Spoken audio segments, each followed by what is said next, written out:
On the 13th of April 1975, the Vietnamese capital of Saigon fell to the North Vietnamese forces.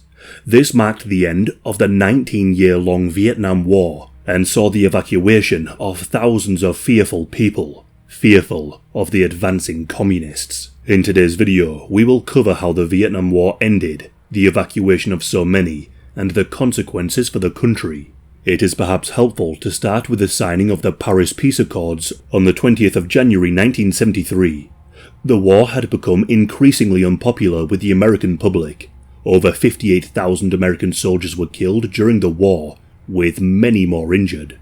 An estimated 400,000 Vietnamese civilians had been killed during the war, and again with many more injured by the likes of napalm and Agent Orange. The American government, who supplied the South Vietnamese government with funding, weapons, and American soldiers on the ground, began to accept there was little they could do to defeat the North Communist Vietnamese. And so American troops began withdrawing, as the American government passed over more control over to the South Vietnamese government. Now, there is debate as to whether the Nixon government was aware that the withdrawal of American troops would lead to the total collapse of the South Vietnamese government. However, the term decent interval had been coined. This term essentially meant that the Americans hoped that the South Vietnamese government would only collapse after the decent interval of time after the American troops withdrew, which essentially means they were well aware as to the fate of the South. They knew that once the troops were withdrawn, the communist forces would advance and take over the whole country. With the signing of the Paris Peace Accords, all American troops were to be withdrawn from Vietnam. All sides agreed to remove bases and troops from neighbouring Laos and Cambodia. It was hoped that the country would reunite eventually through peaceful means. There was then a prisoner swap. This saw the release of around 32,000 North Vietnamese and around 6,000 South Vietnamese. In December of 1974, the People's Army of Vietnam, or the PAVN, launched an attack on the Phuoc Long province. The PAVN was founded by the communist leader, Ho Chi Minh. Without American help, the northern forces secured a major victory. But more besides, it allowed them to test whether the Americans would in fact intervene on behalf of the South Vietnamese, and whether the South Vietnamese army would be able to stop the planned offensive to reunify the country, and to bring it under communist rule. The South Vietnamese army, known as the ARVN, did suffer from poor leadership, poor morale, and were beset by poor logistics. But they were a veteran fighting force with ample weapons, and yet they did not even attempt at recapturing Phuoc Long. In January of 1975, the South Vietnamese president met with his generals. They came to the decision to focus defense on wherever the communists might strike next. Sensing weakness, the communist forces realized that now was the time to strike, and so they planned the capture of the capital city of Saigon far sooner than they had initially expected. The communist forces decided to use deception, and were able to trick the South in where they were going to strike next. They fabricated radio calls and used elaborate truck movements to indicate that they were going to attack the city of Pleiku, when in reality this was just a decoy. And in the early hours of the 10th of March 1975, the communist forces launched a massive surprise attack on the city of Bun Ma Thuot. The city was surrounded and captured by around 80,000 communist troops. In a desperate attempt to fight back, helicopters were used to airlift troops. But in predetermined kill zones, the communists used their newly acquired artillery to decimate the South troops. The South Vietnamese president requested more aid from the United States, but President Ford was not able to get the request for increased aid through the American Congress, who had reduced the military aid by half. There was, however, a big issue for the Americans. There were American citizens still in the country, notably members of the Defense Attaché Office and their families. These people had remained in the country to hand over direction of the war to the Southern forces, and for the gathering of military intelligence. Non-essential staff and families had begun the process of evacuating the country, heading to various military bases in the region.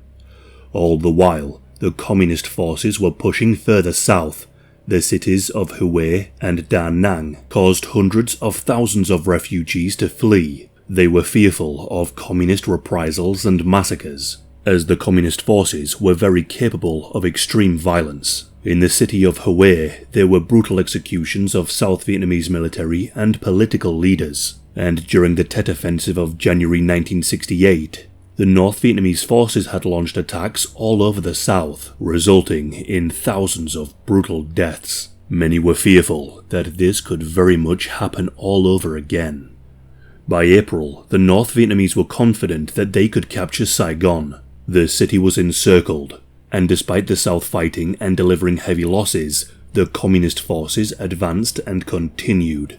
At Xuong Luc, the South lasted for 11 days in some of the most brutal fighting of the whole campaign. On the 3rd of April, Operation Baby Lift was announced. American planes carrying aid to South Vietnam would return with Vietnamese orphans. This operation, however, began with a tragedy. An Air Force C-5 Galaxy plane had its controls damaged following the accidental loss of the part of the rear door. Of the 314 people on board, only 159 survived, 40 of them being orphans. Around 50,000 people were evacuated by plane in April, including almost 3,000 orphans. Thankfully, the communist forces did not target American planes with their anti-aircraft guns, as they were fearful of an American response. On the 21st of April, the South Vietnamese president Nguyen Van Thieu resigned. In his speech, he lambasted the Americans for abandoning his government and forcing them to sign the unfair terms of the Paris peace talks. He then fled to Taiwan, living in exile in London and Massachusetts. He instead handed over presidency to one of his generals. And so, with the president fleeing the country and the southern forces decimated, and the United States attempting to flee, the communist forces entered Saigon with little resistance. By this point, the main airfield was under attack from communist artillery and planes. Some of the pilots even defected to the North Vietnamese forces and carried out raids on their own airfields. And because of this, helicopters were now being used to evacuate American civilians and the Vietnamese who were thought to be targets of the communists. These helicopter evacuations commenced on the 29th of April in what would be called Operation Frequent Wind. Predetermined locations marked as assembly points were distributed. A coded broadcast over the radio would signal when the evacuations would begin. The phrase, "The temperature in Saigon is 105 degrees and rising," was used. This would then be followed by the playing of the song "I'm Dreaming of a White Christmas." Civilians were bused to the DOA compound, which would become one of the main evacuation points in Saigon. The aircraft carriers, the USS Enterprise and the USS Coral Sea, would provide air support, whilst helicopters loaded with Marines were on standby to offer protection. Perhaps the most famous photograph of the fall of Saigon is that of a helicopter atop an apartment building, with a queue of people waiting to be rescued, likely hoping and praying that they would not be massacred. The photograph has since become one of the more iconic photographs of the war. At the US Embassy, over 10,000 people gathered, hoping to be evacuated. Makeshift landing zones were created. Every 10 minutes, 2 helicopters were able to land, take on evacuees, and make their escape. But not everyone present could be evacuated, with the North Vietnamese forces growing ever closer. Orders were given by President Ford to limit the number of evacuations and to airlift only American personnel. However, Ambassador Graham Martin ignored the cap of airlifts, and he ensured that the Vietnamese embassy staff too were able to use the airlift. But Graham Martin had originally downplayed the threat of the fall of Saigon, delaying evacuation in favour of peace talks, hoping to bring an end to the fight peacefully.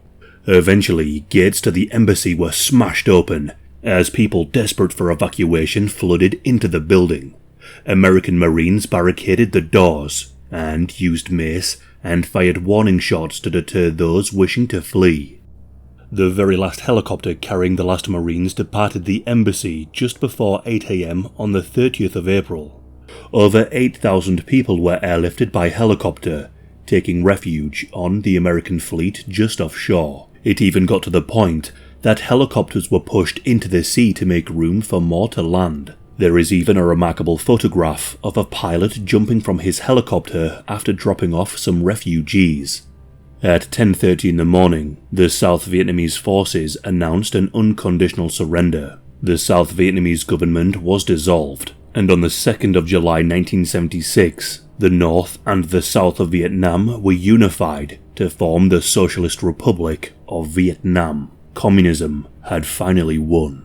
There would be years of, quote, re-education, which basically means that camps were created and members of the previous regime were imprisoned to receive political indoctrination and were used as forced labor. The fall of Saigon marked the end of the Vietnam War, with the Communists victorious.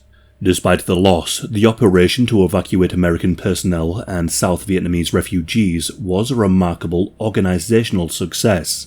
For the South Vietnamese who fled overseas, the 30th of April is known as Black April, and for the Republic of Vietnam, it is a national holiday known as Reunification Day.